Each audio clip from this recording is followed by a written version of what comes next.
coffee's all over the lid. Yeah, I know. I never worked at a fast food place, so I don't know the demands. But like, why is the coffee all over the lid? That's because I had it in a tray today. Oh, it was and you. it was bouncing around. Not That was them. me. Yeah. Because sometimes they overfill it. Yeah. Where it's like way Yeah. too full. 10 pounds of shit in a 5-pound bag. Do you remember the old lids Yep. at Tim Hortons? The worst. Were they? The flat ones? Were they? Why? Horrible. Oh, because when you took a sip, it would be Because like if they put too much. it's flat. Yeah. So it's like it was almost flush with the top of the cup. Yeah. So it always would come out. Then they smartened up and copied McDonald's.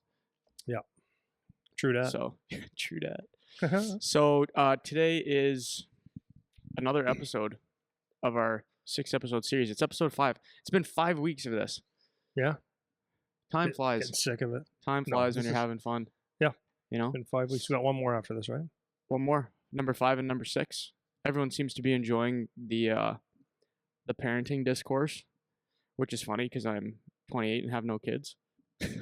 True that. But you know what? I had a comment criticism. Oh, good. I want to hear it.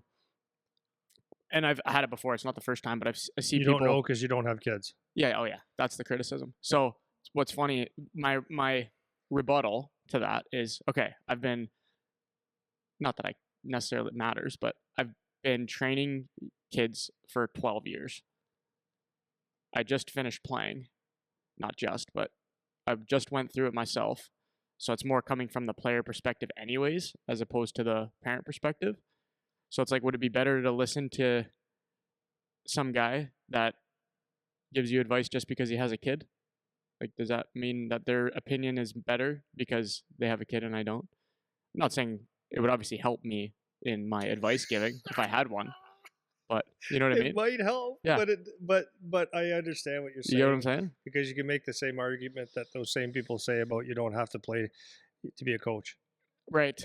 Right. So I think when you spend enough time with kids and you have common sense in life and you've done a process and you're analytical and you have people skills, that the similarities between coaching and parenting are very similar.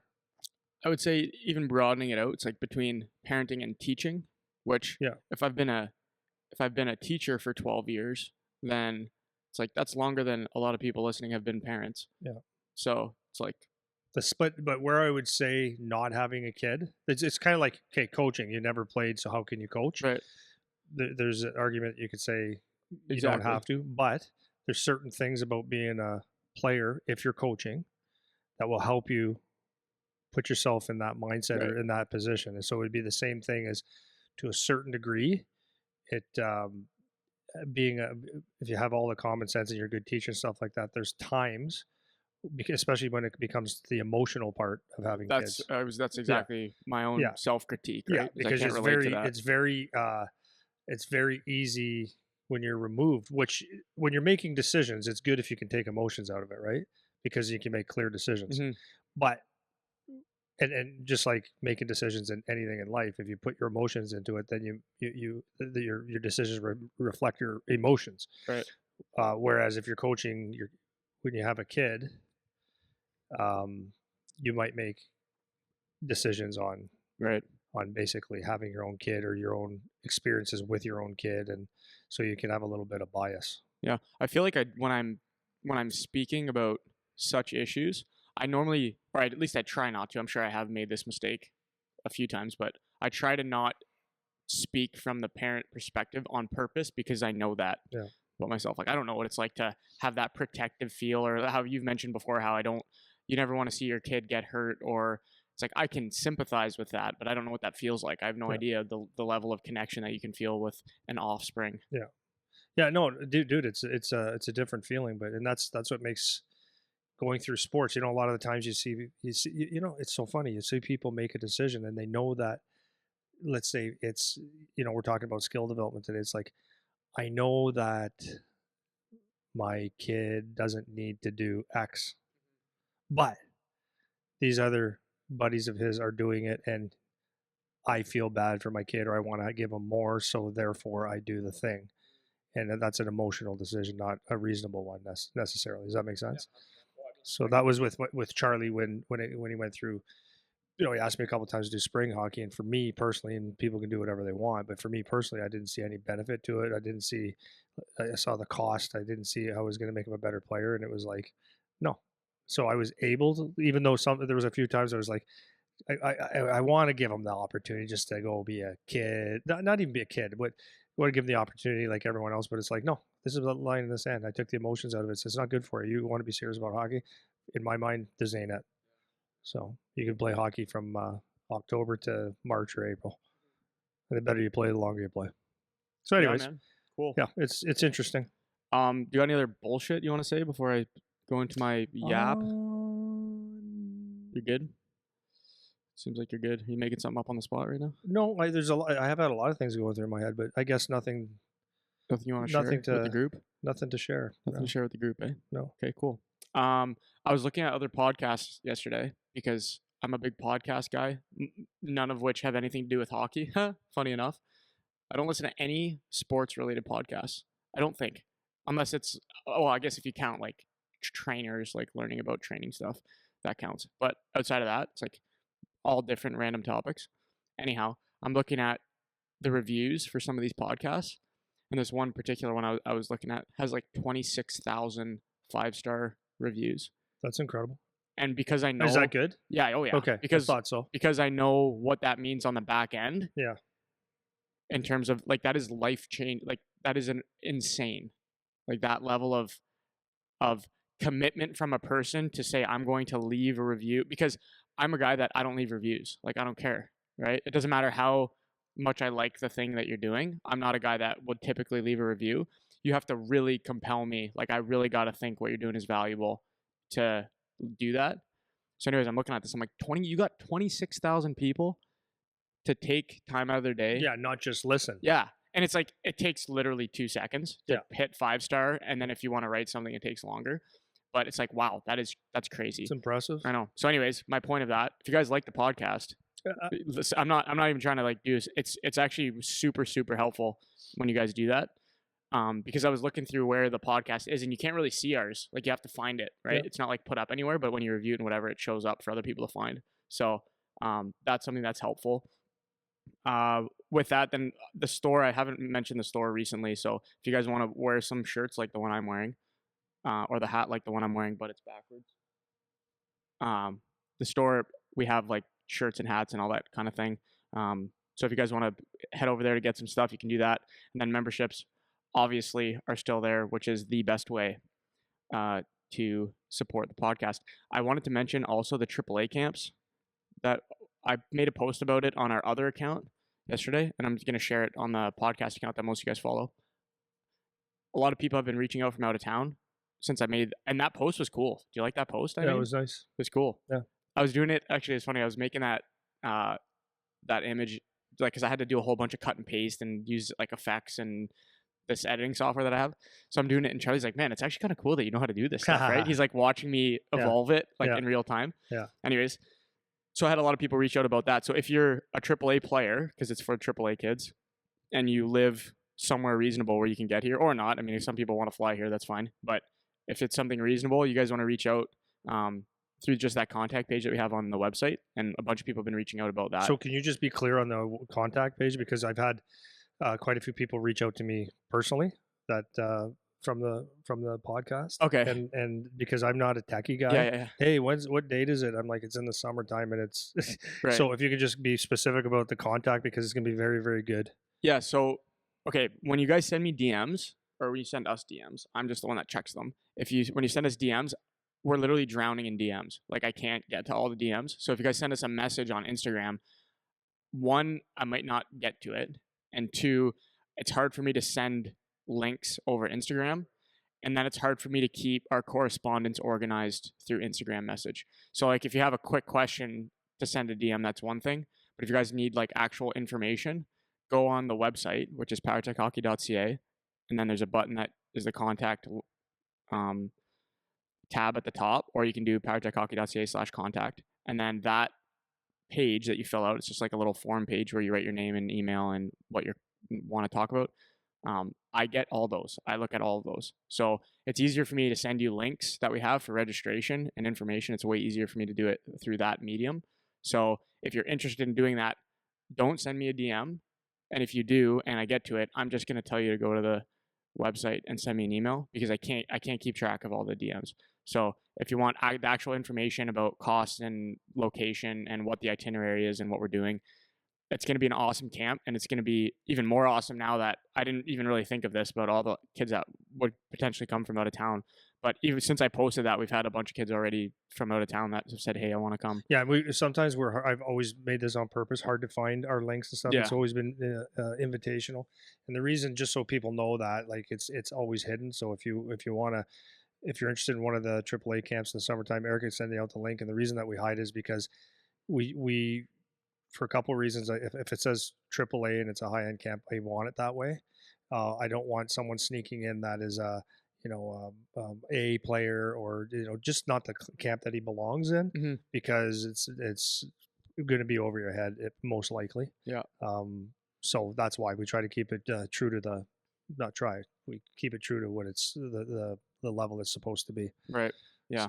So that's probably the big thing that we got going on now. And then the last thing that I'm going to mention is Blue Star, again, over my shoulder. They have a deal starting today, and it goes till Sunday, which I think is the end of the month. So Sunday, which this comes out Sunday, so I'm going to be posting it until then. But on Sunday, which is today for you guys listening, today's the last day you can get up to 67%, 67% for some of the products. So we have a link in the description or in the bio. So if you go there, it'll be the last day that you guys can get discounts on the supplements. So use that link if you're interested in doing that. And now on to other things. Today we're going to be talking about youth training and skill development. We've talked about it sporadically in the past, and I think we had one dedicated episode where we kind of talked about it, but we're going to revisit it again today in the context of the parenting series that we've been doing, and kind of putting the parent side of it as the focus, as opposed to the player side, focusing on their own development. So I kind of want the underlying theme of today, I want it to kind of be like what you need versus what you don't necessarily need to be doing in terms of the skills and the training and all that extra stuff. So this is going to be outside of your practices and games and any normal things you'd be doing with your team. This is the extras. So all the extra skill training, extra off-ice training. So I kind of want that to be the underlying theme of today, is what do you need to be doing, and then what is an option or you don't have to, because this is where the pressure starts to come in as parents again, right? You feel like you have to, the common saying we've been hitting a lot lately is to keep up with the Joneses. That's where that starts to come in. So maybe we can start, before we got to get into the meat, is if I could get, unless you have any other opening thoughts, obviously you can throw them on there, but what kind of talk about your philosophy for skill development kind of as kids progress, I'd say, from young to older. Doesn't have, I mean, you go as in depth as you want, but Yeah. it doesn't have to be that crazy. So first of all, I don't have a philosophy in general, or I do. No, but what I mean by that is so clear. Well, I know. But what I mean by that is I don't have a philosophy because there doesn't need to be a philosophy. That's the philosophy. Like when you're young, right? Because a youth player doesn't need anything outside of just playing the game, right? And then the other side of it is who's driving the bus when it comes to the skill development and what's appropriate, obviously. And then, but I think a big question is what the hell is skill anyways? It's a huge question, because if you ask, or what you would say is a good skill session, is a lot of people would say, well, okay, so what, like, if what's a good skill session? Okay, so we got to work on skating, we got to work on stick handling, we got to work on shooting, we got to work on passing. Okay, but inside each one of those things, there's a whole world of, what is skating? Is it agility? Is it turning? Is it quick starts? Is it lateral movement? Is it backwards? Is it, keep going, right? Edges, all that stuff. So anyways, that's a big thing. So so when I look at skill development, okay, so let's just say that is skill development. Okay. When I look at skill development, yes, that is part of the skill development process. You should know how to skate very well. you should know how to stick handle, shoot, and all that kind of stuff. True. But what to me, what skill development is what you do every day on the ice. So it's going to be definitely different for other people. But this is why being young, it's not that important. Not I shouldn't say not that important. It shouldn't be necessarily that specific because you actually don't know what you are, right? So if you say I'm a defenseman, well, if we've done all these drills and then you're 15 years old and you're still working on stick handling drills, you're still working on rushing the puck and shooting and all that stuff. That's good, but what do you do every single game? It probably won't be what resembles your skill drills, skill sessions. So what does a defenseman do every day? Well, I can guarantee you a skill that he has to do is retrieve a puck out of his own end. That's a skill. Keeping a puck in the offensive zone on a hard rim and getting to open ice. That's a skill. But let's just use the one going to your own end. How many people would be excited about going to a clinic where we're throwing pucks and retrieving for 40 minutes? Not a lot of people. But as a defenseman, do you not think that's a good skill to work on? 100%. And then the skill to that is, why are you doing it? Or why do you make mistakes? And how do I fix them?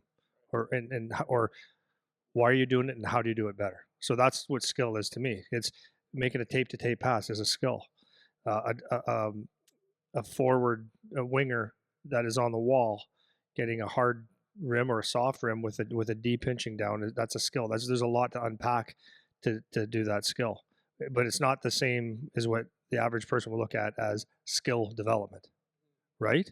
So just to back that up again, so it's important at a young age. So I guess it's this way. When you're at the younger ages, I think it's important, number one, to have your kid just play. He dictates it. And I'll take this to my grave. If a kid is playing hockey and loves hockey, he's going to pick up his stick and shoot pucks. He's going to put on his rollerblades. And people say, well, rollerblades isn't the same as skating. Okay, whatever. Yeah, no. People get that technical. I know, man. Yeah. They think it matters that you're not pushing off on an edge and you don't turn the same. It's like you're 7. It's okay. It's okay. It's 100% okay. But that's the indicator that is skill development. You're just building basic skills, right? And you're in your head. You're playing a game in your head, and you're pretending you're Sidney Crosby or whatever. That, to me, that is what skill development is when you're young. And then as you get so what would be an ideal thing if you're going skating, shooting, passing, and all that kind of stuff? Like, ideal skill to me is just playing, especially small area games. And I know a lot of people wouldn't think that's that beneficial, but it actually is. To perfect a stride at 7 or 9, it's that could come. So that's that. Now, as you get older, skill development now becomes taking a skill, applying it to a game. That's very, very important, because there's so many times where, I know I'm throwing a lot at you here, but there's so many times where we focus on how fast you play, how good of a skater, how many dangles and a good shot and all that stuff. And then you become older, and it's not about, like, everyone has a good shot. Not everybody, but a good shot's a good shot. But how many guys with a really good shot don't get goals? Well, that's because the skill of getting open, or the skill of creating space, or how to shoot a puck. Why there's a reason your shots aren't getting through. That's a skill to unpack, and everybody's a little bit different. So the generic skills that most people do are somewhat fine when you're young, and somewhat fine when you're older. But at some point, when you discover that you're at a certain level, I guess, and have a desire to move to another level, where it becomes very important to take skill and apply it to a game. Yeah. Make sense? Yeah, man. Oh, I'm actually fired up right now. Okay, because I thought you were looking at me with the eyes of a chicken saying, no. that's a lot. It's a lot, Okay. but, like, there's so many ways I could go that, as you say, I'm a mosquito in a nudist colony. I shut it off just because I thought you were...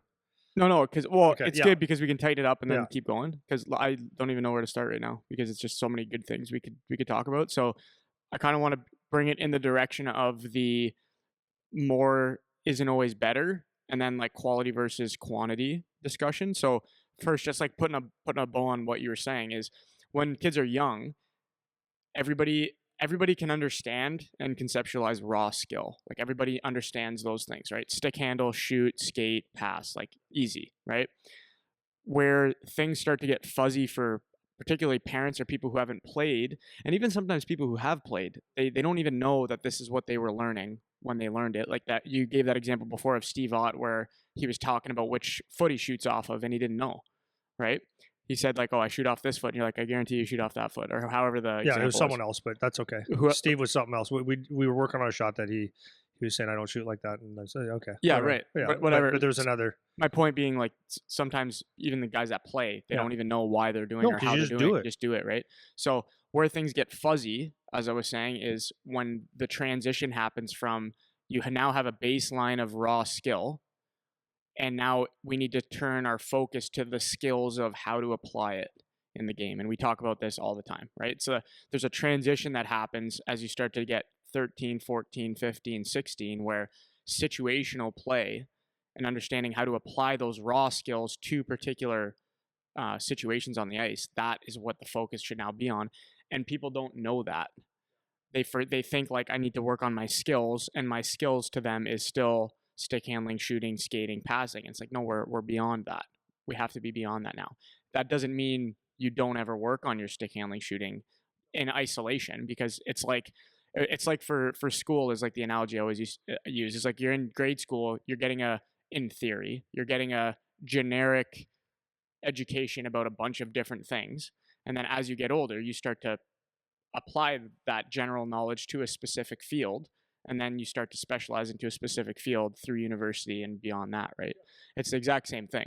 So when you're young, you're getting the raw skill, and once we hit a baseline where maybe you're not the best at any of them but you have enough to work with, then we start to get into situational skill development, all the while you're still working on those raw skills, where it starts to become easier as you're older to work on those raw skills on your own. And maybe it's important to get a good skills coach that can teach you that situational stuff as you start to get older, because maybe you don't know, or you haven't recognized, you don't recognize the opportunities to use those raw skills that you've been developing for the last 10 years or whatever.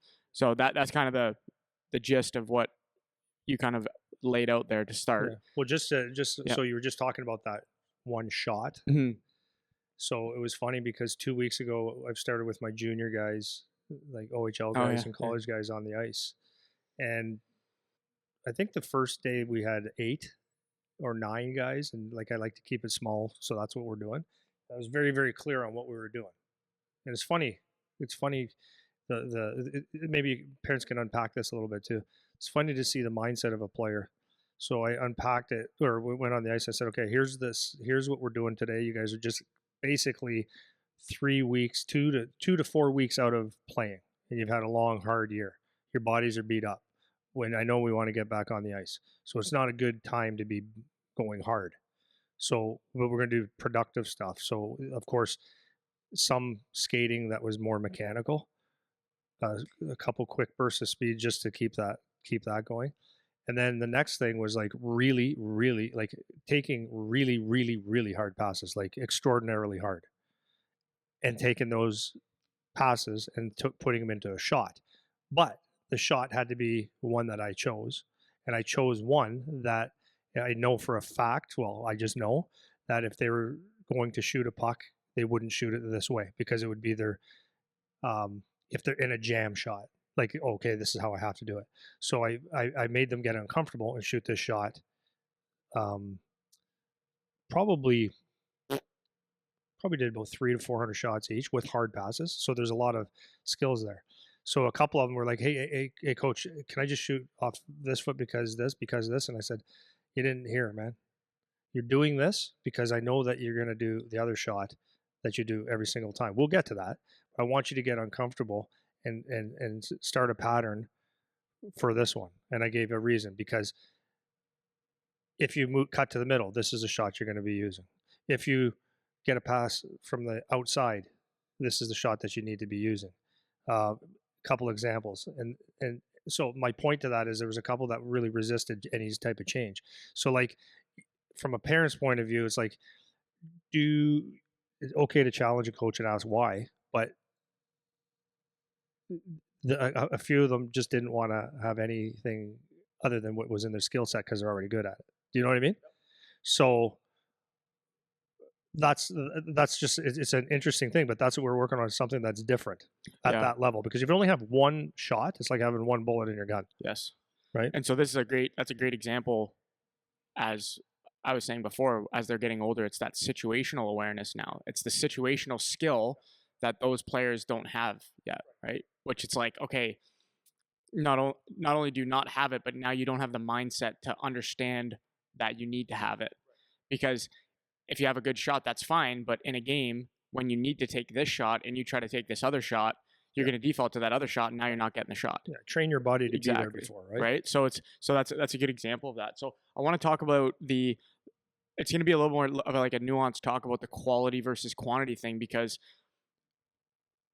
it's kind of I would say it's a common, what's the word? It's like a cliche, like quality over quantity. You Like need ice. You need ice. You yeah, need right. ice. You need ice. So it actually goes both ways, right? Everyone says I need ice, I need ice, I need ice, and then on the other side, people think, well, it's got to be quality, but it's actually both, depending on where you're at, right? So the younger you are, the more the quantity makes sense, because you have no base yet. You don't know how to move. You don't even know how to move your legs. So do you need to have a high quality technical skating skill session when you're 7 or 8?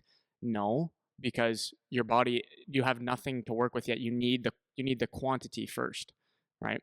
As you start to get older now, you've done the quantity part. You basically know how to skate. Now it's about quality. Now it's about addressing specific things that you need, whether it's a shot or a skating thing, or whatever it is.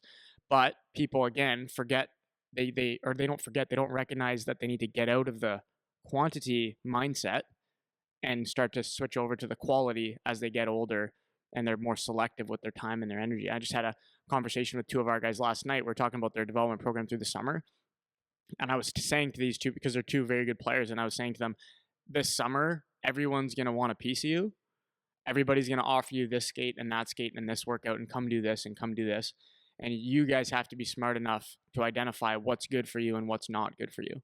You know, what do you need and what don't you need? Because if you just keep expending energy on stuff without any purpose behind it or any intention behind it, you're just wasting your own resources, where you need to have focused attention on specific things. And now where you guys are at in your development journey, you know? So maybe talk a little bit about that, the quality quantity thing, and then maybe how it changes as kids start to get older too.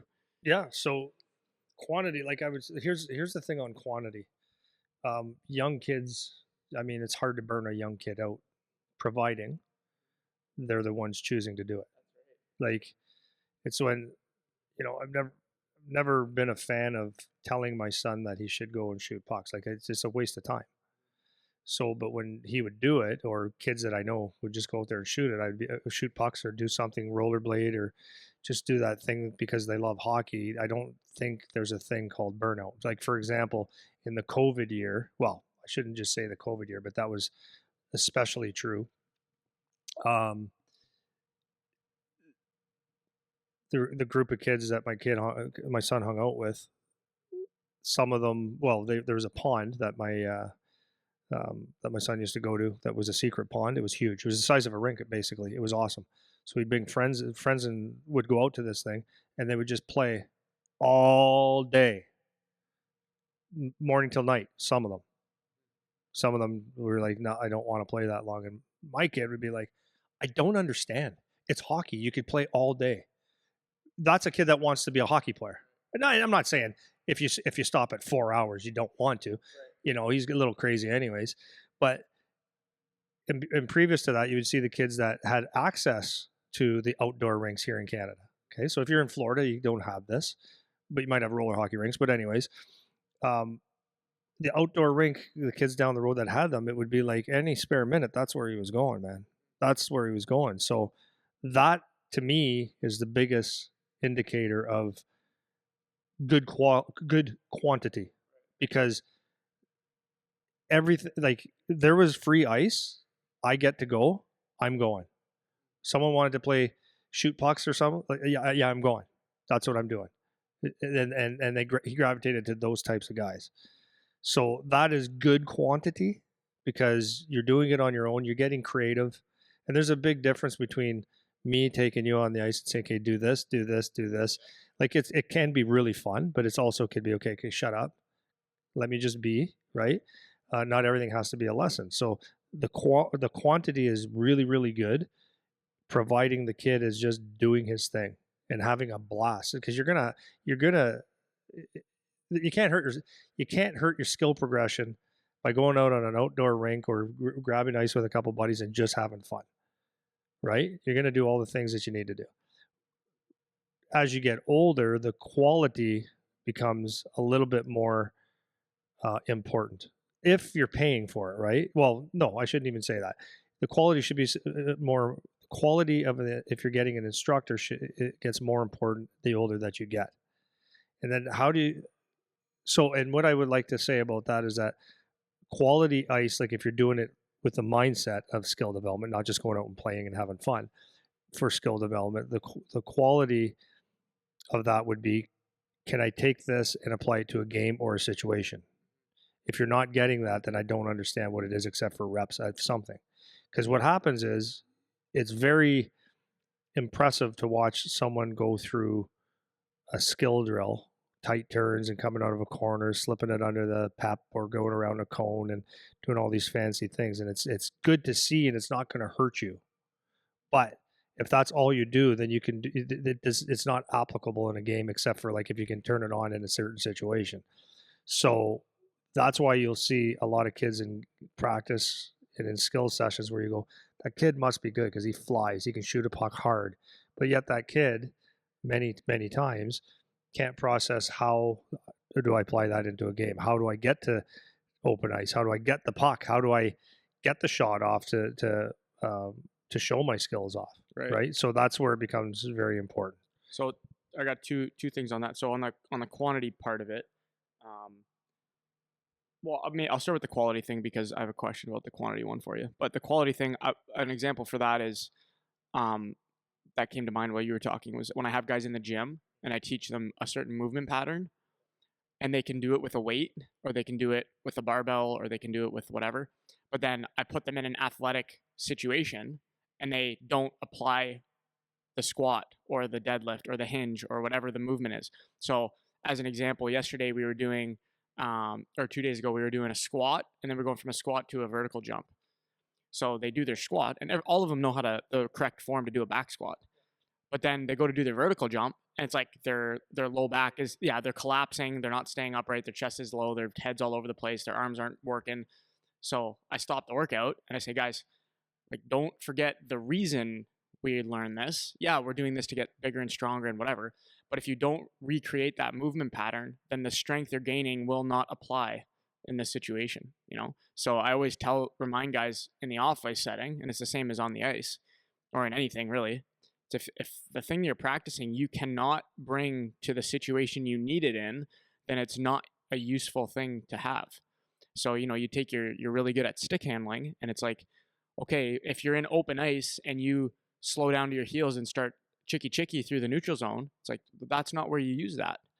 So now it's fine that you have that skill, but it's not useful for you, right? Or you're in the corners when you're in really tight area in traffic and you don't know how to get that chicky going to get through those small areas, then it's like you're not applying the skill that you have, So it's important that you identify that. In the off ice, it's a lot easier to see in the off ice situation because it's not as complex of a situation. So it's like squat jump or squat to a squat jump. That should be very simple to understand. It's like you do your squat here and then you're doing a squat with a jump, but it breaks down. Especially, especially when you think about the situation that the kids are in at that point. They're not in an environment where, I just got to jump. They're in an environment where it's like, I've done a squat with form. I'm thinking about my form, or somewhat should be, going to a jump, which is an identical movement. To not apply what you just learned to your next movement doesn't even make sense. It means kind of checked out a little bit. So not saying it's an irrelevant rep, but it's kind of. Well, yeah, and that's where the other element of quality comes in. Yeah. It's like it's you want your session to be quality, but like, for example, the workout that I run, it's a good workout. I know that it's appropriate for hockey players. That is what it's made for. But if they don't execute the workout correctly, then the quality of that workout is now poor. It's not good, even though on paper it looks good. And that's where it's good to have a good trainer. You want to make sure someone's actually correcting you, because you could have the Einstein of workouts, but if they don't tell you what you're supposed to be doing and how you're supposed to apply it to a situation that will be useful to you in your sport or in your performance, then now it's not useful anymore. So that's on the quality side. Going back to the quantity thing we were talking about, one of the things you said is, when you go on the ice, no matter what you do, it's not going to hurt your skills progression. If you're going on the ice playing, like, it's not going to hurt you to go on the ice and play, and so maybe like another little nuanced conversation is when people talk about practicing bad habits, because that's a concern that people will always bring up, especially when we're talking young. A lot of people think, well, it's good to get like some instruction, which I agree, it's good to get some instruction, but because you don't want kids practicing bad habits. And it's like, where's kind of the line on the bad habits thing? Because for me, I don't see, if you're going out playing the game, I don't see that you're going to be getting any worse at what you're doing, especially when the younger you are. If anything, I feel like you're going to start to figure out better movement patterns by accident, just from playing more. But a common thing people will say is what about, you might practice having bad habits or bad skating, get into bad skating patterns or whatever. So what kind Yeah, of I don't thoughts think on in that? young you're gonna get develop bad skating patterns when you're young, and that's not you fix that stuff later. But like you could argue like, oh, bad habits if you play too much or too much of the cross ice or pond hockey and stuff, you can create bad habits like from positionally, or you're hanging on to a puck too much, or you're not passing, or you're not back checking hard, and you could say, okay, those are bad habits, which they would kind of are, but that's in an unstructured environment. When you get to the structured environment and a coach is giving you back check hard, move the puck, and there's a system somewhat in place, then those habits can be pulled in, right? But um, um, as far as like developing a terrible stride from being on the ice too much, well, not really, not when you're young.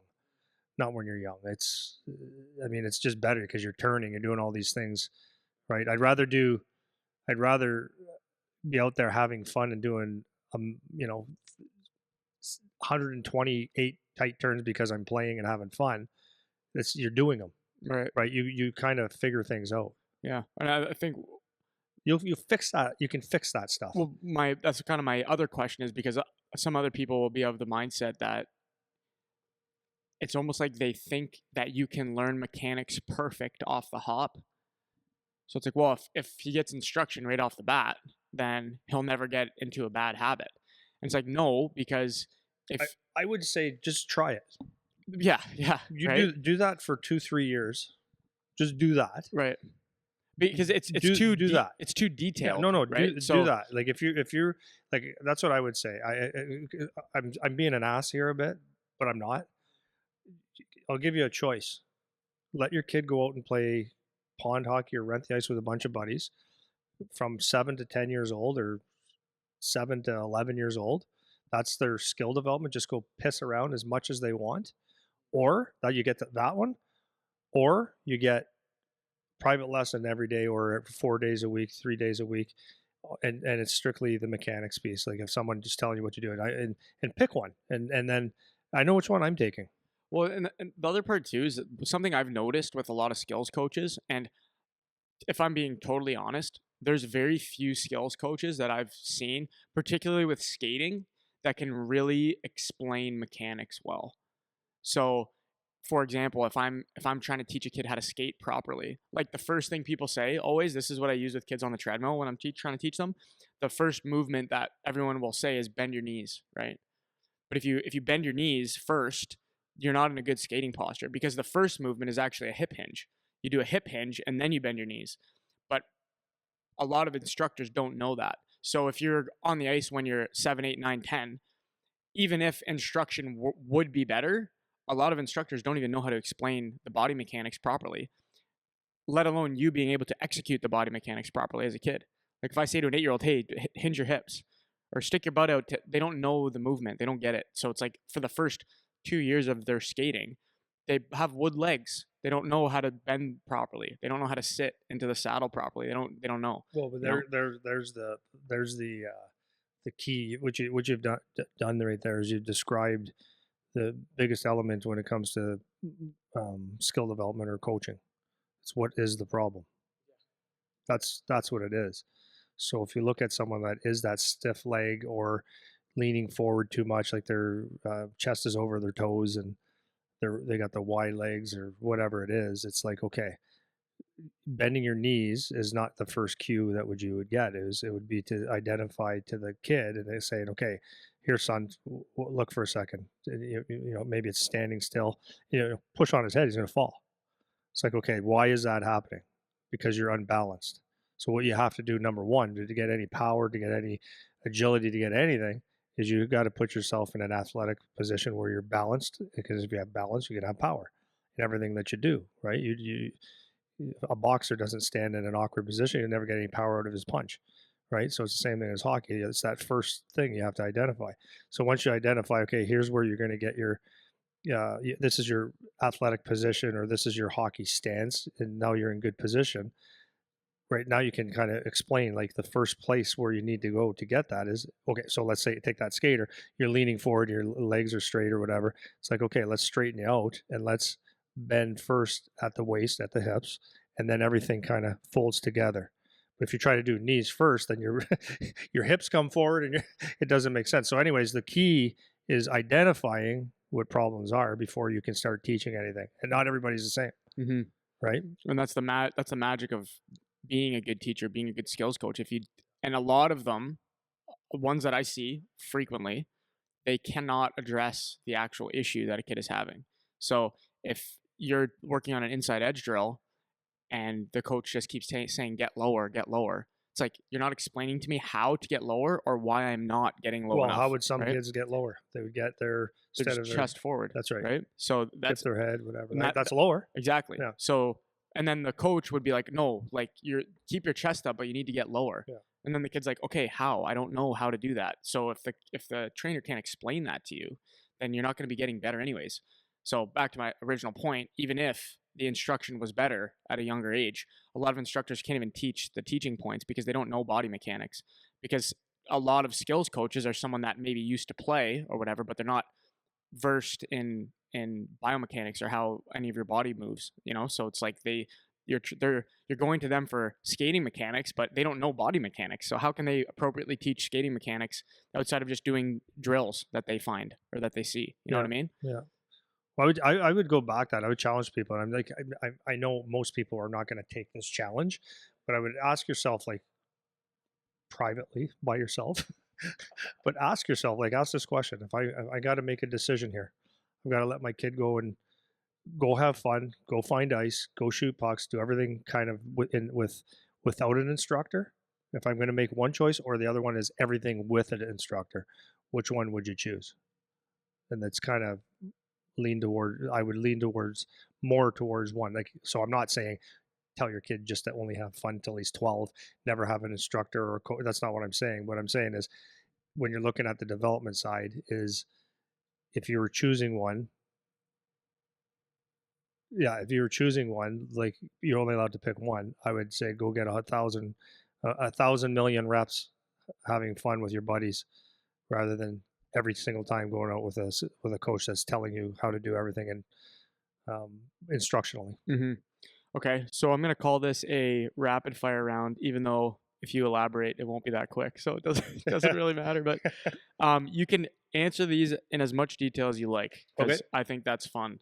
Okay. So we're going to say I want you to tell me whether this thing, which I already know all the answers, but it's fine. Okay. Whether this is something that's necessary versus something that's a luxury. Yeah. If you want to elaborate on the things I have as topics. Well, what I'm going to do is I know the answer is either yes or no, but I would like to give a certain perspective so that someone doesn't feel bad about themselves or feel too good about themselves. Right. Yeah, that's right. Got to keep everyone honest because, and the other thing is, just because me or most of my friends would agree with what I'm saying doesn't make it right for every single person as well. Okay? Correct. I agree. Okay, so what's necessary versus a luxury? And there's perspective on everything. Of course. I just needed to say that. Okay, so first one is our favorite. Yeah. Before you answer. Yeah. spring hockey. Yeah. So before you answer, Yeah. I had somebody send, I don't know, remember if it was a message I saw or an email. I haven't answered it yet if you sent me this, but I'm going to. In the message, they said that we're against spring hockey. It was like, I know you guys are against spring hockey, but WXYZ. Like, okay, we're not against spring hockey. That's not what we're saying. No, we're just against it. Yeah, we just don't like it and we don't want you to do it ever. No, it's the situation is what we talk about. So we try to choose our words very carefully. So pay attention to the words that we're using. Okay. Yeah. So necessary versus luxury spring hockey. Okay. Go. Necessary or luxury? Is it necessary or is it a luxury? Total luxury. Okay. But pourquoi? Why? That was French for but. Pourquoi? Yeah, why? Or is it Spanish? I think it's why. Pourquoi? Okay, whatever. Okay, go ahead. It's total luxury. You just go back 25, 30 years, 20 years, 15 years, and it wasn't existent. Well, 15 years ago it was. Didn't exist. So it's a luxury. It's a new thing. Now, yeah, it's a luxury. Okay, wait. Yeah. So follow up. Some people in certain areas will say to me that, but if we don't play spring hockey, our coaches for our club team or our AAA team or whatever use it as a kind of tryout for the team. So in that sense, we kind of have to go on the tournaments or we have to do whatever. So what's your rebuttal to that? You don't have to do shit. Yeah. You don't have to do shit. Yeah. Like, sorry to upset. Here's what it is. Spring hockey is this has always been my stance on it. If you want to play, if the kid wants to play spring hockey, you can afford it. You are not consciously trying to make the best everything you do to make the best decisions to be like strictly hockey long term and all that kind of stuff. Then it doesn't matter. Like it doesn't matter if how do I say this? It doesn't matter if you play it or not. Okay, I'll start with that. So that makes it a luxury. If you play it and you're thinking like this is the thing. We always say like, what is your intention of spring hockey? And I love the fact that, and I've said this a bunch of times. I love the fact that some kids, and I think someone wrote a comment like that they got something out of it because of a certain situation. I go, yeah, that's what we said. If you didn't get a lot of ice, you had a bad experience with your team, you had you need more, you got injured, you want to play a different position, you like whatever the reasons, like from a strictly a hockey standpoint, cool. That's cool. That actually makes sense, right? If you do it because you think you have to, which a lot of people do, and God bless you in the horse you rode in on, man. It's whatever. If you think that's good for your kid, it's cool. Whatever. I'm not saying don't do anything. It is a luxury though. You can play other sports and all that kind of stuff. But the intention of what I see a lot of people do, it's connections. I get to know this person, get to see where I stack up in my age group. It's like at 11, doesn't matter. It's and the other thing with it is what it is. It's a moneymaker. Sorry. People make a lot of money doing it. That's fine. It's good. But if you feel like this is what you need to do, then God bless you. But I had a really good conversation with a consult the other day from out of the country, and he was saying, he was explaining his kid and the work ethic, and he goes, it's just not there, and we're just at this tournament. Wonderful guy, and really good athlete, by the way. He was showing me some of the stuff he did. I'm like, wow, and he actually understood. But he goes, like, as a dad, it's like, oh, I don't want to let him miss opportunities. But I said, all the things that you're discussing with me, I said, does it not seem like he's playing a lot of hockey? And if these things keep coming up, so it was like work ethic, right? I said, now, if you took some away, you think he'd be a little bit hungrier to play and you get this amount of time frame to be a good player and show me that you want it, or do all the little habits that we're asking you? So, and he goes, yeah, you're right. I go, I know. I like it. It's just true. So when you look at your kid, if spring hockey is you just want to go out and have extra ice, you're making up for maybe lost time, a bad year, trying a new position, like whatever. It's cool. But if you're looking at it like And listen, I'm also saying this: some guys have played it and they benefited from it. Like that too. There are some guys. Again, they don't play other sports and stuff, but for me, it's a luxury all day.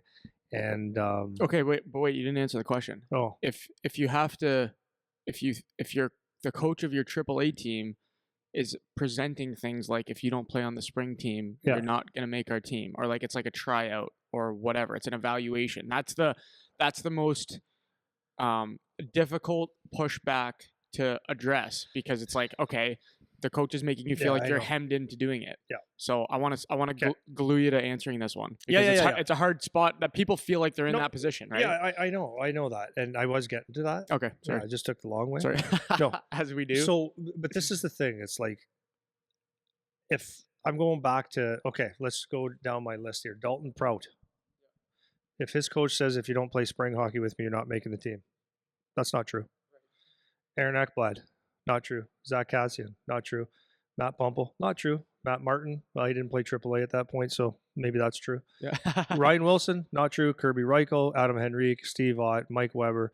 You go down the list of players that have trained. If their coach said, if you're not playing on the spring team, you don't make the team because this is the evaluation, they're making the team. Yeah, I'm because they're the sorry. best players. I'm sorry. Yeah. It's I don't want to lump everybody in the same thing, but the bottom line is that it's your season, and as far as I'm concerned, I think it. I don't know if this is true or not, but I think there's a certain mandate or some type of a rule that, not a rule, but some sort of mandate that you coach your kid from, like the coach is on, let's say whatever area you are. This is your season, right? October to whatever it is, May. Then after that, it's like you get to do whatever you want. Like, so what if you're playing baseball or lacrosse and it's like, no, I can't. It's like you don't make the team. It doesn't make any sense. I understand where people come from because they feel like the coach has power over them, but I just have a hard time believing that if you're a good enough player, that's true. Which leads me to the next part of that is that if you're hanging on a thread that much to make that team, then Yeah, maybe you're not good enough to make the team. That's the point. Is like maybe maybe the hockey's not your thing. This is what it boils down to, right? Like these are the people that are normally most affected by these kinds of issues are people that are borderline kids anyways, right? We've mentioned this before. It's like the bottom 5 or the last 5 cuts, let's say. Like those are the kids that are in the range where maybe that affects you. But if the coach is presenting something like, oh, if you're not at this spring tournament, that's going to cost you $2,000. You're not making the AAA team next year. It's like if your kid's one of the best kids, if he's a AAA player and he's been playing AAA or he's good enough to play AAA now, the coach wants the best players. At the end of the day, they can say whatever they want. At the end of the day, they want the best players because every coach is incentivized to have a team that wins. So if that's, unless there's a rare exception, which could the happen, rare exception, then go play for the other team. yeah, then go to a different team, man. Like there Just go to should a be different somebody team. hemming you in that much No, it's to not. doing something that's like that, Yeah. right? I will get a lot of pushback on that, but Yeah, but it's whatever. again, it's people can think what they want because they're in it, right? When you're in it, it's hard to be outside of it and see from the outside. Yeah. But like we're coming from the outside, we've seen and we see how these things go. Well, so talking about earlier about being a dad and not being a dad. So this is one thing that I was never like, because my business is that, right? We train people, and I used to cringe and I used to talk coaches out of it. It's like, okay, we want to skate with you, and the team has to skate with you and go to workouts all summer. It's like, no, don't make them do that. It's summertime.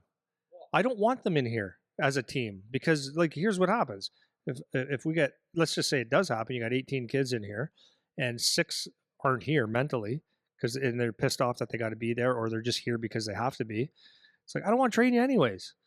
But it's not good for you. Don't make people do things that, like, as a coach, that they off season anyways, that they don't need to do. Yeah. Doesn't make any sense. Well, I mean, I was just talking to a GM for one of the junior teams here, and he was explaining like what he thinks their team should be doing next year. I'm like, if you do that, if you make the team do this extra skate or this extra skills, and this is for junior players, like this is for players that are high level, I'm like, they're gonna want to kill you. Like They're not going to be committed. They're not going to want to be there. You're going to get bad attitudes. They're going to think you're a goof, and it's going to be a pain in their ass. Is that a winning strategy with your team? It's not, right? So you shouldn't be making people do anything. Nobody wants to do things they don't want to do, you know? I do understand the parents that have that underlying perception that the coach says we got to do this, and it's like, because with my kid, I was like, I'm always saying no. I'm always saying no, and it's like the coach wants this, and it's like, yeah, we got to go to something, right? We got to go to a workout or whatever. It's like he's doing his own. Why does he need to do this? But anyways, I understand that you could create, but it, as you said, it only applies to certain people. The best player on the team or the top guys that aren't going anywhere because they're just better. It's doesn't apply to them, or they shouldn't be as threatened. And it's not being a jerk. It's not saying I'm not listening to what you have to say. It's just like it doesn't make sense. So, anyways, the spring hockey thing, like, yeah, listen, again, you do whatever you think is the right thing. It's a luxury, and it's not necessarily that important to So your development, except in certain cases. Yeah, so I included it in here because that would be spring hockey a lot of times falls under the category of like development and one of those extra things. Yeah. So that's why I wanted to beat it to death once again. Yeah. What about having a strength coach or off ice, paying for off ice training? Luxury. Okay. Yeah, luxury. I mean, you know, my son and I were just talking about this on the way home yesterday. We got in the car after your workout with him and the guys, and I said, wow, imagine if we didn't have PowerTech in town. He goes, Dad, I couldn't imagine. We'd have to go and find a good trainer or look at a, you know, if I was if it PowerTech, I'm not saying me and him, me and like whatever, having a facility like this and the quality of training that there is. I said, imagine. He goes, Dad, I couldn't. I said, aren't we lucky? Yeah, because if not, and it's good hockey players get through it. Just you'll learn as you go. You'll get fixed later. You know, there's the kid, one of the kids on Charlie's team lives in Holstein, Ontario. Where the fuck is that? Where is that? Right? He's got to, if he's going to go to a trainer of any sort, I think his dad said it's an hour and a half away. That's an issue. So what does he do? He's a farmer, and he does farmer stuff, and he works out and he gets it done. So it's like it's inconvenient, but it's a luxury. So, you know, like you figure it out though, but it's totally a luxury. Yeah, I think I'm gonna disagree at the point of I'm gonna say like 16. I think once you're up to 16, that's where it starts to turn into the benefits of having one. That's good. The benefits of having a good trainer for off ice is like the difference between kids that have it and don't, to me, at that level when they're 16 and up, is very noticeable. Now, up to 16, I totally agree, because even some of the kids that we have like in draft year or in the year before draft year or whatever, they're not that checked into it, you know? So it's beneficial to a degree because if they have a good trainer, it's beneficial to a degree because even with them not being fully engaged in the process of becoming a hockey player, they will get better just because the trainer is making them more or less. But once you hit that 16-year-old year, and I'm sure you would agree also because we were kind of talking about younger than that anyways, but once you hit 16 and up, it's like the benefits that come from being able to move your body correctly and how that translates on the ice. I've just seen it with too many of our guys. I agree. I thought you said is having a personal trainer fitness place like this a luxury or a necessity. I think it's still a luxury. Well, it's still a luxury, but I think you should be looking to get one when you're like, I think 16 is about the line where it's like, if you don't have one, you should go get one, because now you're at the point where you need someone to help teach you things. Yeah. And there's only so much you can do on your own. Well, so in the sense of, I agree 100% that you have to like with, if I didn't read a million books from, 18 to 45, I wouldn't have a clue. And I still I'm okay. Well, and that's what I think of with our guys. It's like Yeah. I did all the work for Yeah, you, you're the book. right? I Yeah. did all the work. So Yeah. now you can just come and Yeah. learn, Yeah. you know? And I think the benefit from 16 and up, if you want to pursue hockey and you're 16 years old or That's any your investment. yeah, I think you need to invest in that. And like Mhm. I had that conversation with one of our guys who he's Division 1 now, he plays NCAA, and he's never invested in any kind of off ice thing, and it shows, man. It shows. So like I'm having a call with the trainer at his school today to talk about him on the ice and whatever, but it's like he started talking with me last summer and he had a different trainer that wasn't great. So it was very, very apparent that he's behind in many different areas because he wasn't getting quality work off the ice. So I think the switch flips for me at 16 where it's like I think you necessarily have to get one. Like get someone that can help you unless like your dad is a trainer or like you have where like Charlie, for example, he could just come here, that's obviously an exception to the rule. But outside of that, it's like you should be making. I think it's worth the investment to find someone that's good to help you at like 16.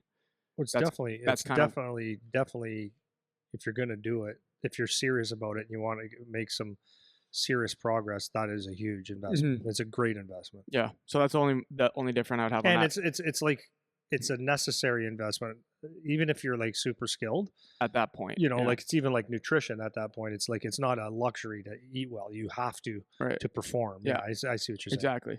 What about like an instructor, like a skills instructor, on ice extra? What age? You can go through the age. Yeah, when you're does young, it- listen, when you're young, I'm gonna go back to that thing, like how much the younger you are, the more important it is that the kid is having fun and is in a good environment, enjoying the game in the process. And if he goes on the ice and just only wants to work his backward skating that day, then God bless him. Good, he's focused on it and doing it. If he works as just his shot, it's all good stuff. Um, it it it's important for kids, especially the younger they are, to just go and play and experiment with the game. As you get a little bit older, the instruction on the ice can be beneficial, can be, like we're talking like 8, 9, 10, 11, 12 can be, but it also could be nothing. Because is the instructor teaching anything? Are they finding any deficiencies with you? Is it a generic program? Is it, there's a lot of things that make it a good program. Sometimes going to a guy once a week is fine, but it's a luxury, 100%. Once you get to,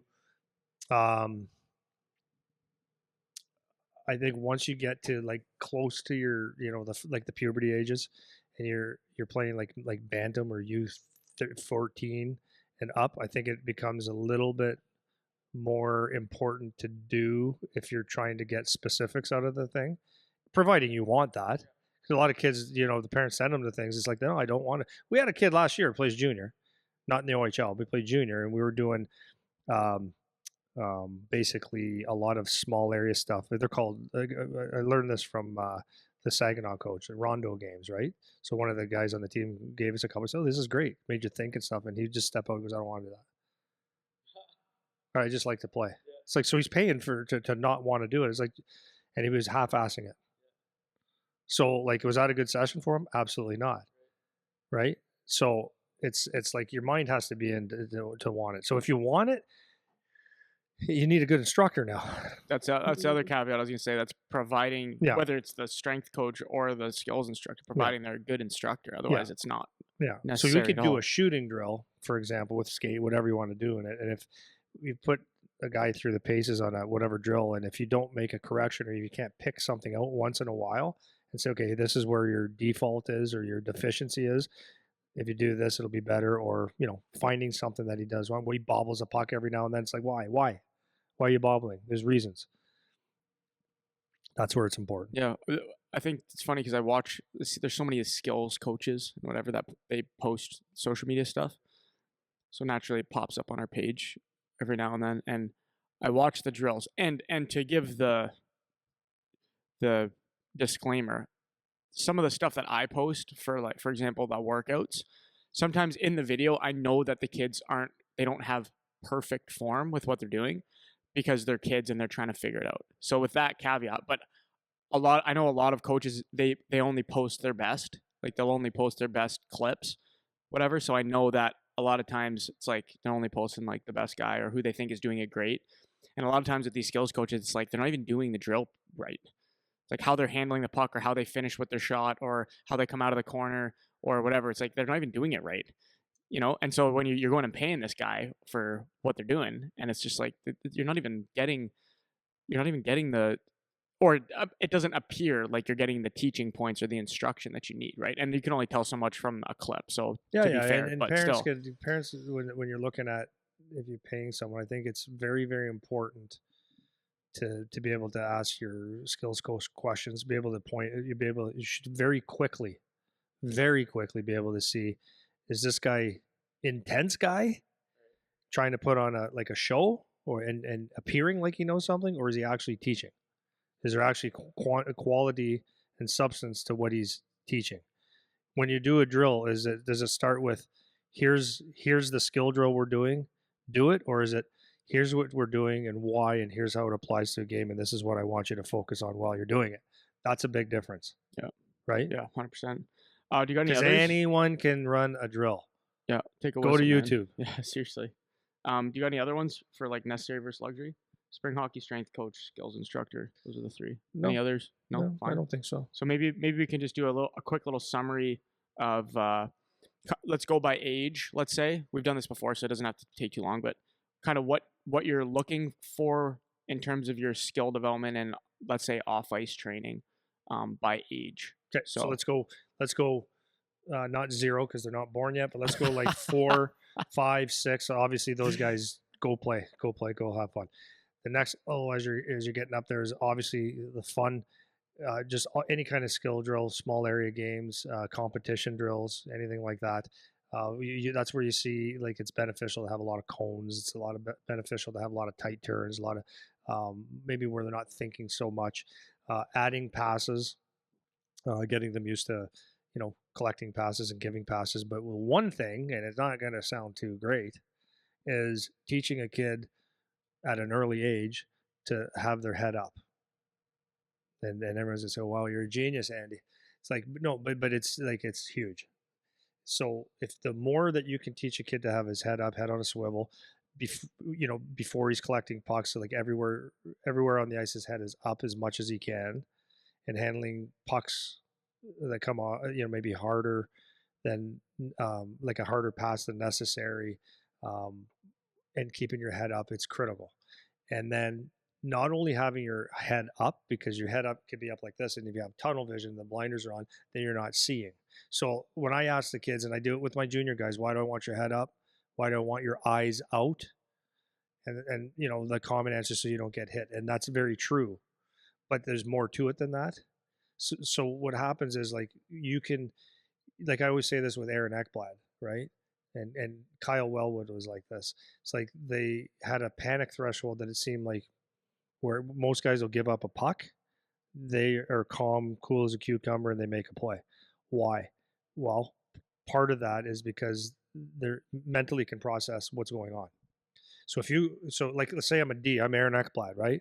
And if I catch a pass and I look down for that split second, and then I look up to make a play, that split second in NHL time or junior time, whatever level you're playing, gives someone that split second to get to you, which now as you're looking up and decide what you want to do, now it's panic mode. So if you can learn to have that head up, right? And so collecting a pass with your head up more or less, and you look down just for a second, but when that puck's on your stick, you're already looking up, all of a sudden you've created a lot of time.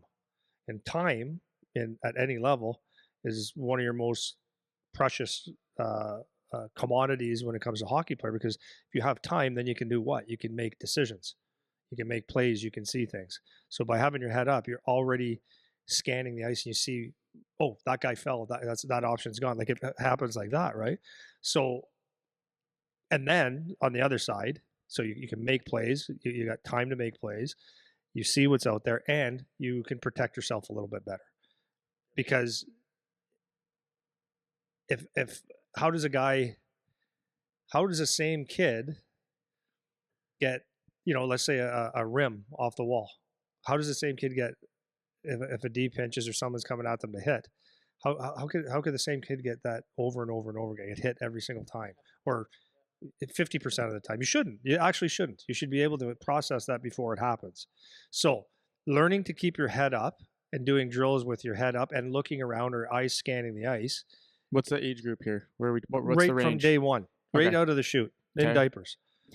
Keep your head up and teach that skill. Okay, so then then you were saying the cone stuff, doing things with passes. Yeah. What is that age range? Like 8? What are we, 8 Well, to 10? I would keep that in that. Right up to because you can't go. Well, like put a number on it. Good forever. It's good forever, but then that diminishes a little bit as you get older. Okay, that's a seesaw, right? So then, what's the transition line? So then, once you get into, I would say, like once you get into, like a AAA Atom Pee Wee, then I think your skill sessions are skill sessions. Your focus is on passing, shooting, like the skill works there, but like more like isolated raw skill, a little more isolated raw skill, like breaking down some of the skill here and there, keeping it still fun and intense because there's only so much you can do. But now you're like teaching shots, right? Like, so for example, teaching shots, for example. So like now when a kid's shooting, now they've done, 2-3 years of playing hockey, and everyone tried lifting the puck. Now everyone can start to shoot. Now you maybe teach 1 or 2 different shots that are important. Teach them how to pass properly without leaving, telegraphing passes and stuff like that. So that's where. So that would go to, let's say, like U12? Yeah. Or so? Yeah. So now we get into the U13, 14, 15, 16. Now I think your skill needs to look a lot more like a game. Like how listen back to like applying this to the game. So like there's always time to do high-end stick handling drills and skating drills. It's all good. It's never going to get old. Small area games, all that kind of stuff. It's good, but now it's like learning how to get into open ice, how to pick pucks off the wall, how to retrieve pucks, how to do game-like situations become more and more is what your skill should look like, right? Because again, you could take at 14. That's why you see a lot of kids get drafted and they're in their draft year and they were great hockey players that could skate through people all of a sudden, but then the game changes. Now, why? That's what I'm saying. It's like, okay, if you go into your offensive zone, and every time you're going in there, even though you're the fastest guy in the ice, let's say, and maybe you're getting the deep pinches you, or you end up in the corner. Why is that happening? Now you understand that. Now you're sitting there going, okay, you're fast, you can stick handle, you can do things, but you're always in a bad situation. Why? Well, maybe because you're not entering in the right way. Maybe, right? So maybe we try this, right? Maybe you got a great shot and you're sitting there and you think you're open, and it's learning. Oh, it's learning to slow things down, right? Like maybe you're going to the net hard every single time, but you're playing with a guy that is slower making movements. So maybe you got to adjust. Okay, I got to slow down, or I got to find space. So it's like teaching a little bit more of the game, to think the game now, to make your skill appropriate, if that makes sense. It's protecting pucks off the wall, retrievals, and collecting hard passes, because that's the other thing about keeping your head up. So especially at this level now, as you're getting before your draft year and beyond, like draft year here in Canada, we'll talk 16 years old. I think it's really important to be able to have be able to collect passes from any area, and hard passes, or knuckleballs and stuff. I think it's really important, and to learn not to miscue pucks or bobble pucks or whatever, because that's what leads into bad plays. Yeah, and you can turn. I really like that quality too. You can turn things that seem like nothing into an opportunity. That's a really good skill, because you can catch a bad pass, or because you don't bobble it when a lot of guys would have, or whatever. So the question is when you get to the 13, so this is where skill development is really tricky. And this is where parents, this is what I'm saying. It's not critical that you have a trainer or a skills coach, because at the young ages, right? Let's say right up to 11 years old, 12 even, let's say something like that. You haven't hit puberty. Anything you do is almost going to be fine. But anyone teaching it can teach it, because really and truly, Charlie's uncle, who never really played hockey, if I said, hey, set up all these drills and whatever, watch a couple of my videos and just do that, he could do that. And he wouldn't have a clue. And then he could sit there as a cheerleader, say, good job, work hard, keep going, guys, and all those non-coaching cues. And the kids would say, well, it was a pretty good session, man. It was intense. But it was good for them. It was fine. They handled the puck and they were off balance and all that kind of stuff. And they're building some sort of skill. But once you get to that 12, 13, 14, 15, 16-year-old, and you want someone to work with your kid, that's not appropriate anymore. It's only appropriate just to get warmed up or to do some reps and let them know that. Executing those skills into a game-like situation is more important. And now to find a skills coach that can actually do that and break things down. Oh, that happened because of this, whatever. That becomes very, very hard to find. Yeah. I got Does that make sense? Yeah, that makes perfect sense. I'm gonna go to the off ice stuff real quick because this is easy. I think, and you can disagree if you disagree. Up until about 13, 14, play sports and move your body athletically. So do a bunch of different things that are athletic in a play-based environment to understand some body awareness. That's really all that you need. You don't need to be doing structured, specific workouts up until that point. You can if you want to, and it should just be basic movement patterns if you're going to do that. That doesn't mean you can't touch weights either. Like, you can do some weights, it's okay, providing that you're being taught how to lift properly and do things the right way. But you don't need to have all kinds of structure. And the reason that is how it is because you can't really make gains in speed, strength, power without having hit puberty because you don't really have the hormones yet.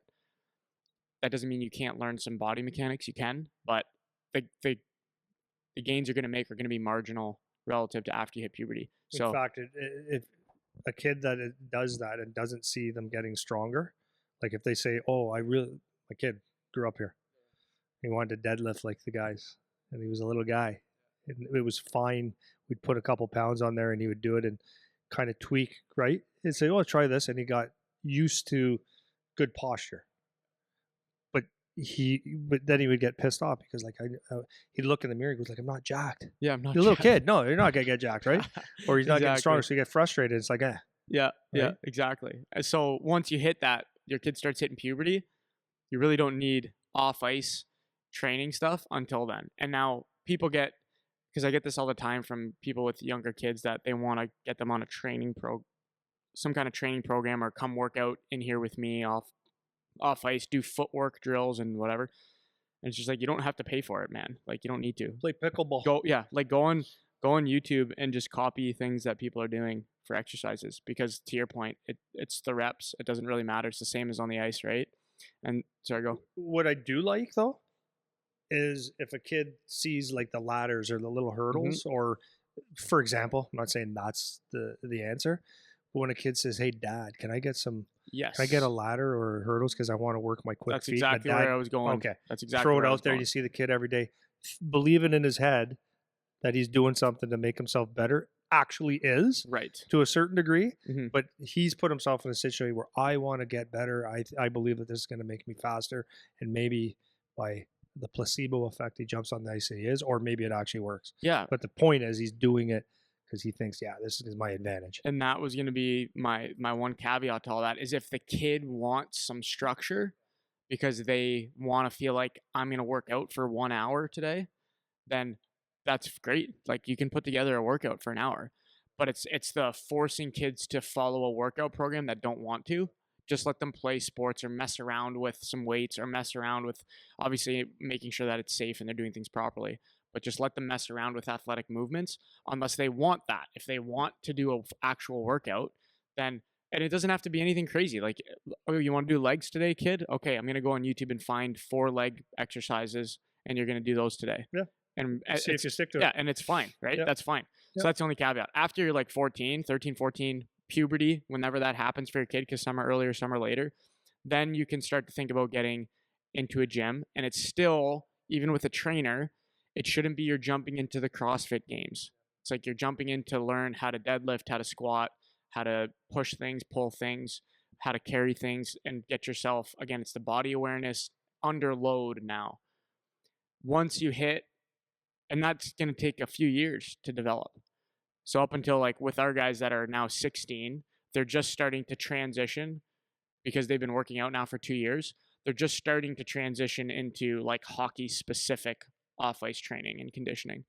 So up until you're 14, up until puberty, we'll say, you don't need anything specifically structured other than things that are fun or things you want to do. And you can try any different training modality is good. Once you're 14, 13, whatever that puberty age is, up until you've taken a few years to lay the foundation of basic movement patterns, that is when the transition happens after that. 16, 17, that's where we start to get into like hockey specific now. Because until you have the base, it's just like anything else. We don't get specific until you have the base. Until the foundation is there of everything, we're not going to start to specialize yet. So that's kind of how I would lay out the off ice kind of stuff. Yeah. One thing, just I was thinking about this. This is the dad talking to you. It's really interesting. Like there's so many little subtle ways to keep your kids engaged when they're doing this stuff. So like I'm just thinking, outside of hockey, son loved to shoot baskets, right, or play catch, right. So let's just go with baskets, and we'd fire, and I just throw out. Bet you couldn't do 10 in a row. Let's have a competition. Kid loves to beat dad, right? Or we play catch, and we're going, okay, it has to hit the glove every time. So now it's a challenge. It's like now it's fun for them. So now if you say, let's say the kid you bought him a ladder, or you put the ladder on the driveway, and he was showing you drills, and just don't tell him he's doing it wrong or right or whatever. Just say, so what, like, just little things, eh? Like, wow, the feet are coming, eh? Or let me try this. And then he'll probably laugh at you unless you're like super athlete. Or if you are, maybe you want to be like you. How you do that, Dad? But it gets them engaged. You're like doing it with them. Don't make it a chore. But like when it's out, just maybe you could do something like, let me time you on that. Like it took you 8 seconds that time, and then they get a lot more engaged that way. Yes, so that's a good point. So let me clarify, because when I say like you don't need to have structure, what I'm saying is you don't need to be following like a workout program, but it's good to have structure within the activity. And that's what gamifying does, right? So if you gamify something and you say, okay, you do 10 of these, or let's go through the ladder on 1 foot 10 times, or let's go, when you put some structure in that sense to what you're doing, it's a lot easier for kids to be engaged. So that's an important distinction that I didn't say. So I'm saying you don't need structure in terms of following a specific progression or a specific plan to get better over time. You don't have to do that. But what's a really good idea is adding structure within the activity that you're doing to maybe gamify it or add a challenge to it or whatever. Like even if you're playing basketball, it's like a loser has to do 20 push-ups or whatever. You add a little gamification to it, and now there's some structure layered within that activity, and that makes it a lot more engaging on the kid side. So that's an important point. Well, one of the, I'm sure you would agree with this. One of the best examples that I can think of a kid who did it like learned on his own and it benefited him hugely, both on ice and off the ice, was Dalton Prout.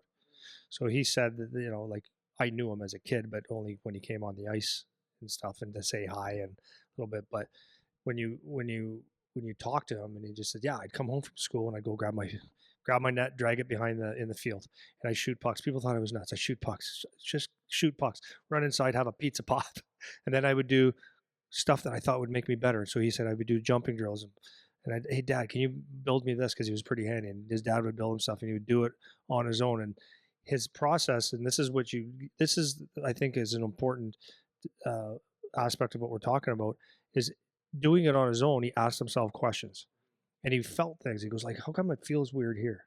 How come it feels like, and he would have to kind of figure things out. Did that with shooting, did that with skating. So he went through his whole NHL career, and if it didn't feel right to him or didn't make sense to him, because he did that process as a kid, going all the way through junior to the NHL, if he didn't do that to himself or for himself, then he would just be a guy that just does drills.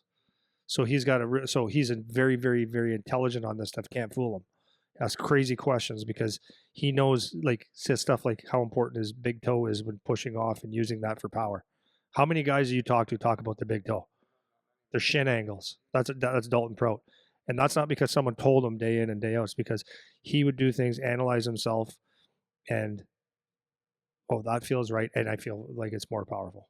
Yeah, that S speaks to It's huge, man. yeah, it speaks to the intention thing, right? Yeah. Because like, well, I didn't make the NHL, but I did the same thing. Everything I've learned ever has just been from me doing that exact process, right? That exact process has just been like read a book, try to apply it, ask a question, ask more questions, try something different. Oh, that I didn't realize that makes sense because I learned that from this source, and now I'm going to ask more questions.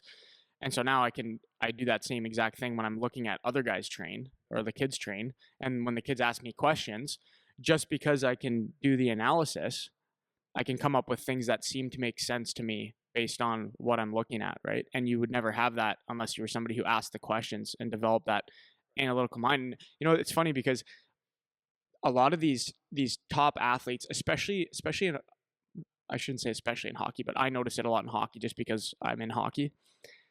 I was talking to my brother the other day about how the stereotypes of hockey players are kind of like they're dumb.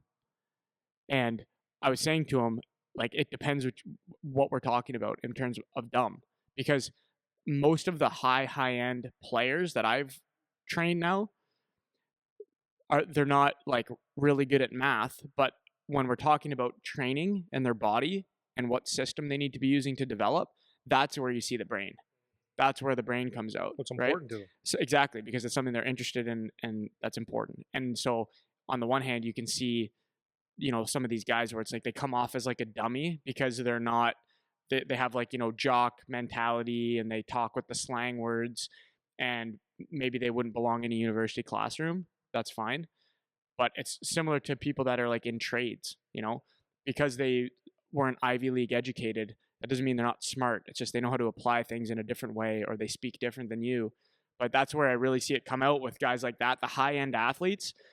If I sat and talked to them about Shakespeare, they'd be falling asleep. But as soon as we start to talk about training, it's like all of a sudden you found a scientist, And I noticed that with the top end guys that I train with, like, and we could name you and I, if we made a list right now of who the names are, we'd make the same list because it's the guys that are asking the questions and are engaged that you can tell these are guys that want to succeed and develop to be high end athletes. So it's just an interesting point from what you're talking about. That analytical mind is really it's Yeah.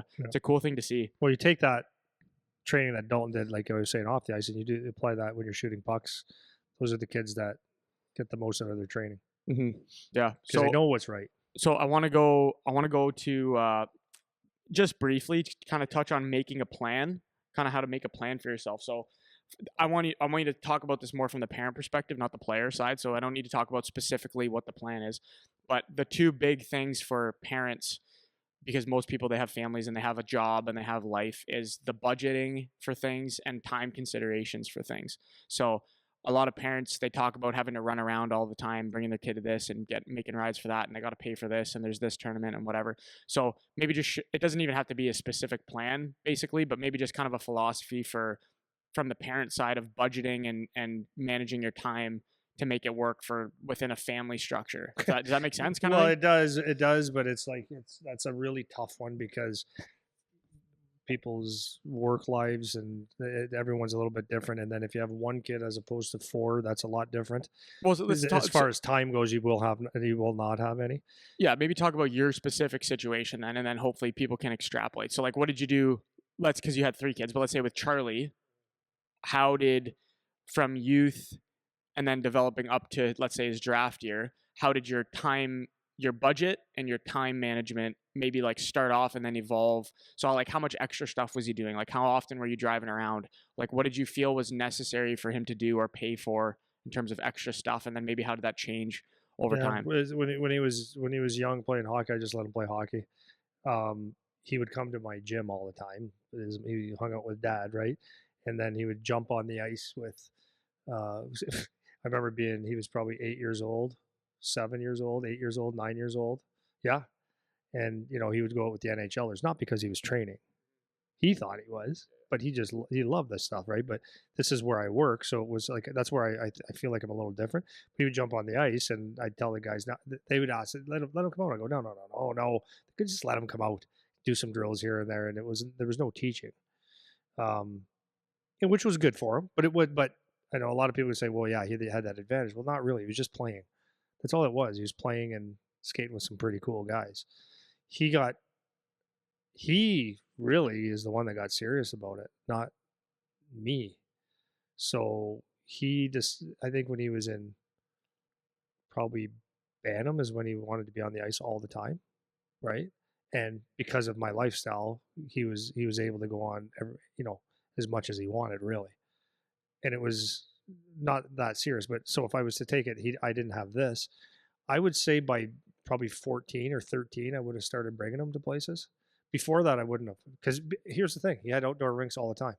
So and this is a beautiful thing. Now that I'm there, there was the COVID year was awesome in a way because up until that in the winter times, I would have skates for his age, and he would say, "Well, I'm just going to go out to this pond," and it's like cool. Like I was like cool, and he got probably more out of that than he would have with me or with our group. So, but anyways, at probably that 14, 13, 14-year-old age, when I saw that he was like very, very committed to wanting to do more, that's when I would Some have extra invested, investment. Yeah. yeah, Yeah. with a good coach or maybe some fitness, but not even 14 for fitness, but probably 15 the year before his drive. I could verify that now. Um, and then as he was getting more serious, that I would have him with a trainer at 14, 15. So I think from that kind of goes into when it is time or when you are going to start to make extra investments. Then let's talk about um, evaluating instructors, which we've done this in depth before. So again, it doesn't have to be um, super detailed. But my three questions would kind of be um, generally what you're looking for, and then maybe some like red flags. So generally, what would you look for in a skills coach or a strength coach, and then maybe some red flags that you see Yeah, or if I'm would watch out for. honestly, for a skills coach, I would have a hard time if he didn't play hockey at a high level, like a high level. I would have a hard time if the trainer played almost a high level. What's a high level? I would say NCAA. I would say OHL and above. And the reason I say that is because that's when it becomes a whole different game. Like it's a whole different game, to actually break things down. Now, you may have someone that is a really good um, analytics guy that can break some things down, but there's certain details that I truly believe if you haven't played, you can't be a very, very good skills coach for the higher end, anyways. At the other end, it's not so important. Younger ages, it's not so important. So, what am I looking for? So that'd be one, is that you have played. And then would you say same for like a strength coach or like you want someone that was in hockey? No, no strength coach. I think you can get. No, I wouldn't say you have to have a strength coach that was in hockey because there's a lot of components to hockey that strength training that you don't need to be a hockey player like an NHL or a top end hockey player, but you have to really understand the body. And I think it's a benefit. I do think there's a benefit to someone having played at least some hockey as a strength coach to understand what it's like to what be, it feels like. Yeah, to feel what it's like to dig into the ice or to getting leaned on or to be in like just out of breath so hard, but you got to go back out and stuff like that. So, and then as an instructor, the next thing I would say, or maybe it's not the next thing, maybe it's the first thing, but I want someone that engages with the kids well at the appropriate age. So when you're young, that's where it's a little, it's kind of, you can get away with someone that's not incredibly knowledgeable that could just slap together a plan. I want it to be a good environment. But the most important thing, if I'm paying for it, would be what, I said it before, is like, what am I getting from you that I can't get from someone else? And that would be correction, like the why we're doing something. So let me go back. If they're doing something wrong, there's a correction that is being taught, and then or before that is why you're doing something and how you're going to do it, and being able to extrapolate the things that you need to extrapolate that from, because otherwise you're just doing ice, and you can do that with yourself. Just get ice. So maybe we'll wrap up on red flags. A couple red flags. Yeah, loud mouths. Loud mouth. Well, no, I like. There's a lot of pretend. Like, and I don't. I don't mean to say this, but there's a lot of people that are just going out there, and I've seen people that go to YouTube and they get their drills from there, and you're paying for that. And I've seen it, no teaching. I've seen guys very uninterested except for just putting the cash in their pocket. Um, so and they talk a big game, or they, you know, they maybe they can do the drills, but they don't know how to teach. Like those are the little things. Like those are red flags to me. Um, and I think that I think it's very, I think you'll know very quickly if they don't have the teaching ability, or if they aren't able to pick out a couple things and teach everyone as a group, or break down individuals and spend time, even just touching on things. I think that's a waste of time. I think that's a red flag. They got to be able to teach something. Cool. That's everything I wanted to talk about. So I think we can stop there, and I Okay. kind of have to stop anyways. Okay. Do you have any closing remarks on the skill development stuff? Or? Yeah. Here's the thing. The closing remarks is this: you're gonna do, like mom and dad, you're gonna do what you want. Yeah, there's gonna be times where you feel like you're gonna have to, or you're gonna be left behind. I promise you, you won't. Your kid will decide how badly he wants to develop as a hockey player.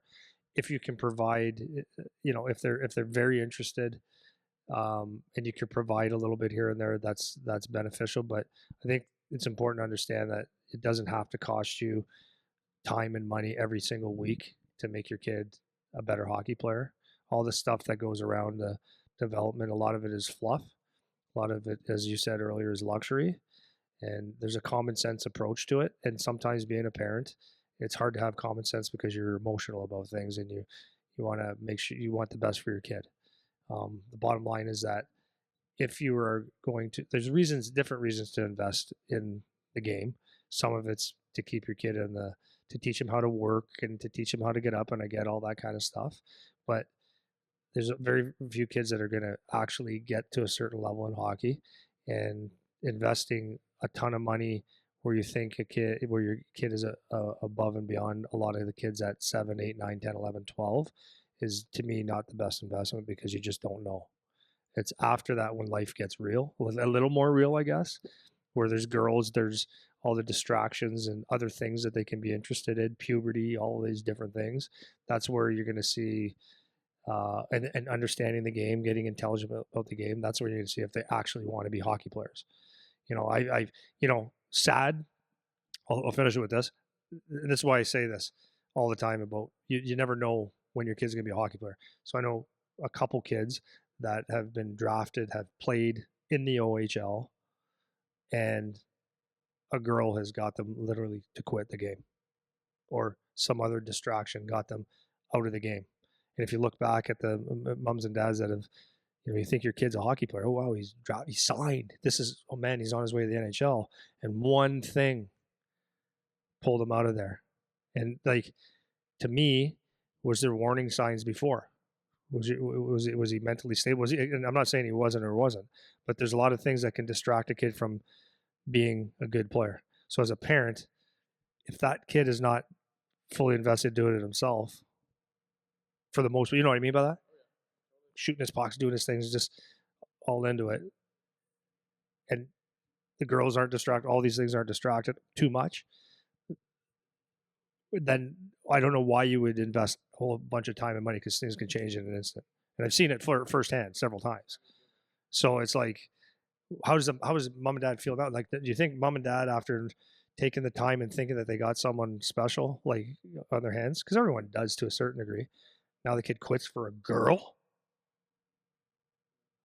What? Like, you think they're sitting there going, "Oh, I'm glad we did that," right? So that's like, and then seeing other kids that didn't do any type of training that make it, right? They take off, exactly. Yeah. So exactly. that's all I have for you. Yeah, cool. I think for me, it's just the wrap up is just, when it comes to the extra training and extra stuff, it's just do what is reasonable for exactly the reason that you just laid out. It's, we got people that have done everything and they quit, and then we got kids that barely do anything and they end up being the guys that make it, right? So do things that work for you with your budget, with the time you have, and don't drive yourself nuts about the small details of this stuff, particularly when you're young, because it really doesn't matter too much. No, so, it blows my mind is I've seen kids in junior that they have an actual shot, to move on, make money, and they're training because they're now 19, 18, whatever. Their training is as important as mom and dad would like them to believe, like it to be, where they would rather golf than go, yeah, I'll take a day off, take it out. That's what I'm talking about.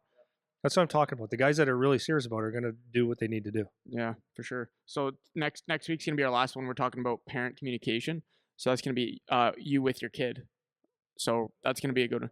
Yeah, that's gonna be a good one to finish up on, and that'll be the end of the series. So we got one more for any of the members. If you guys have questions, refer to email and send them in to me. I'll send another one out to you guys next week. So we'll see you guys for next week. Bye.